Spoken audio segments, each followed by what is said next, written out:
Дэлхийн нийт улс орнуудаас нэг 175 улс орон нэмэгдсэн өртгийн албан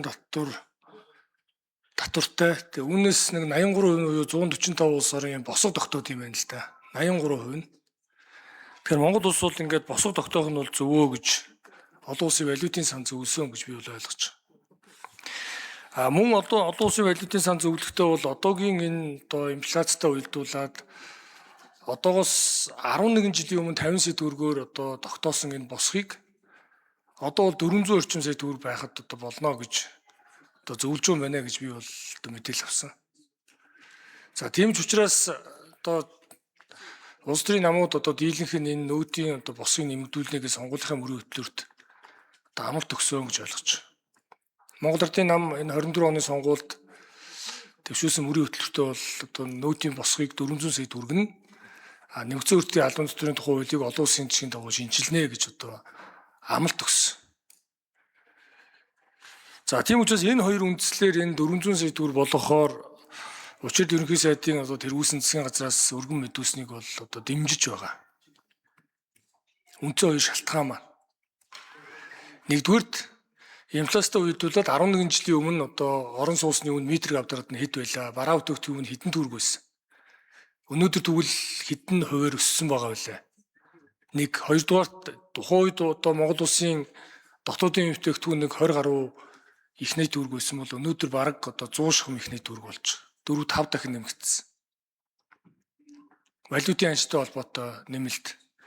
Тэгээ ингээд бодохоор энэ бол ингээд 50 сая байна гэвэл энэ тухайн үеийн 15 оны 50 сая төгрөг тухайн үедээ болж исэн бах. Өнөөдөр бол энэ үнийн өсөлт ханшийн өөрчлөлттэй холбоотой энийг бол зайлшгүй 400 сая болгох нь бол зөвөө гэж үзэж байна.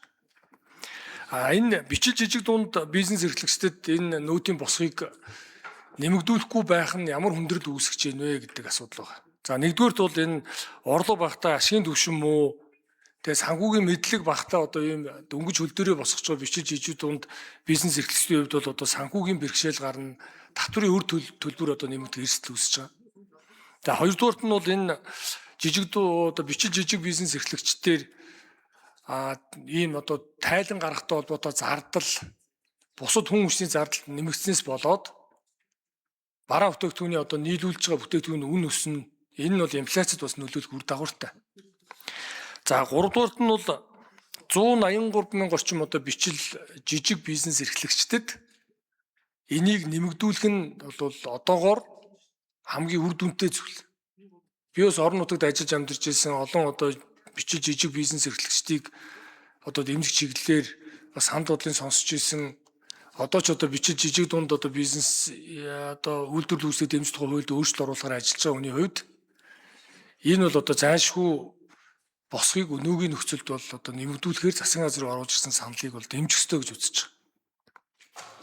Харин дараагийн бусад энэ татврын хуулиуд оруулах өөрчлөлтийг бол тухайн үед нь бол дэмжиж явах хэрэгтэй. Харин олзуурах хугацаанд манай засгийн газар болон улсын хурлын гишүүдийн зүгээс энэ татврын ачааллыг иргэд аж ахуйн нэгжид бууруулах чиглэлээр олон төслүүдийг чуулганаар бас амжилттай хэлэлцүүлж байгаад би бол баяртай байна.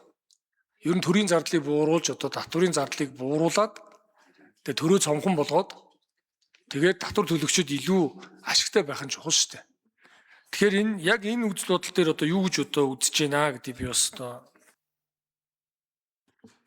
За ажлын хэсгийн ахлагч Асуурын гавыг. За 2016 онд нэмэгдсэн өртгийн албан татврын хуулийн шинэсэн найруулга улсын их хурлаар батлагдсан байд. 2016 онд анх энэ 50 сая төгрөгийн босгох гэдэг нь батлагдсан.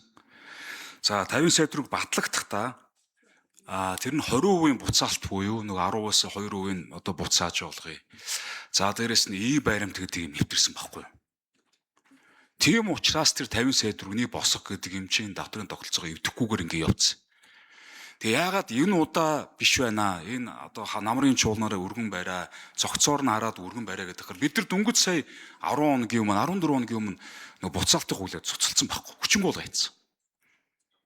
Тэгэхээр тэр асуудлаа хамтдан өргөн барихгүй болвол зөвхөн босхын хөдөлгчгөр нөгөө талдаа энэ тогтолцоо чинь урах гэдэг шүү дээ. Энэ нөөтийн татвар гэдэг чинь одоо нөгөө талаас нь харуул татвар нь бол зөвхөн эцэг хэрэглэгч авдаг татвар байхгүй юу? Тэр чин тэр дундын аж ахуй нэгжүүд төлдөг татвар биш. Тэр чин зөвхөн ингээд дамжуулсны л татвар байхгүй. Тэгээд яг явж байгаа ачаал нь хэн дээр өгдөгөр эцэрлэгч тэрд. Тэр нөөтийн хяналт тавих үүрэг нь хэн дээр, эрх нь хэн дээр өгдөгөр иргэн дээр байдаг байхгүй. Тэр нөгөө баримтаа нэхэх.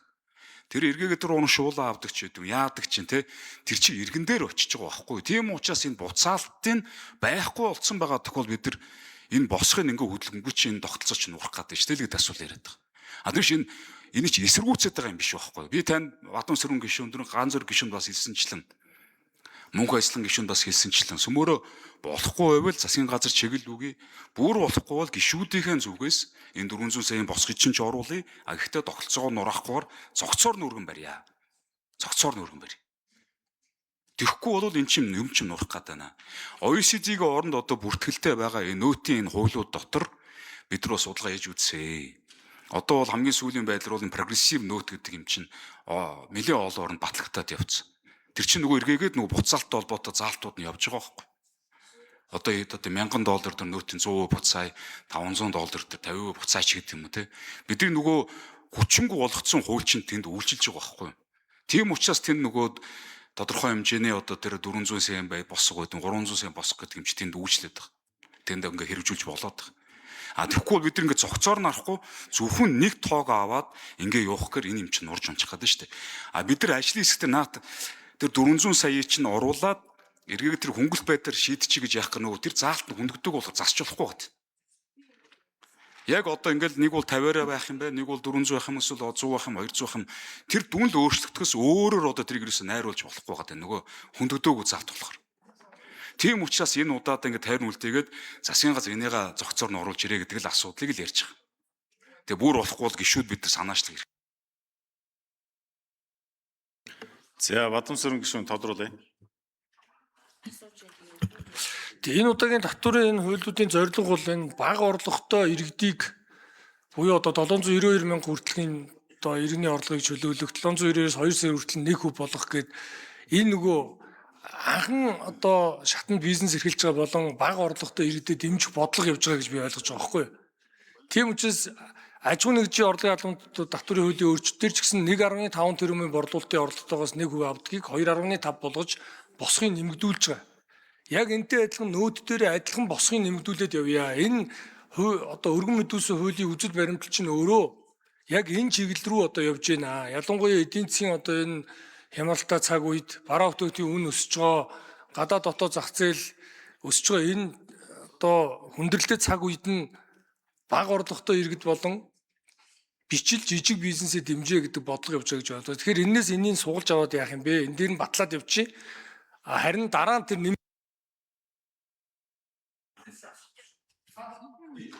За санд хэллээ гэж байна.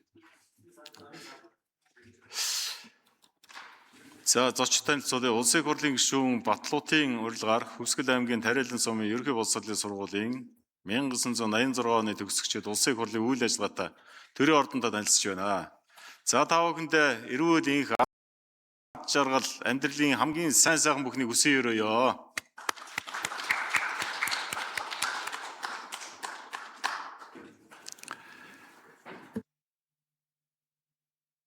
Дараагийн гишүүн Баатар Жовын мөнх соёл гишүүн.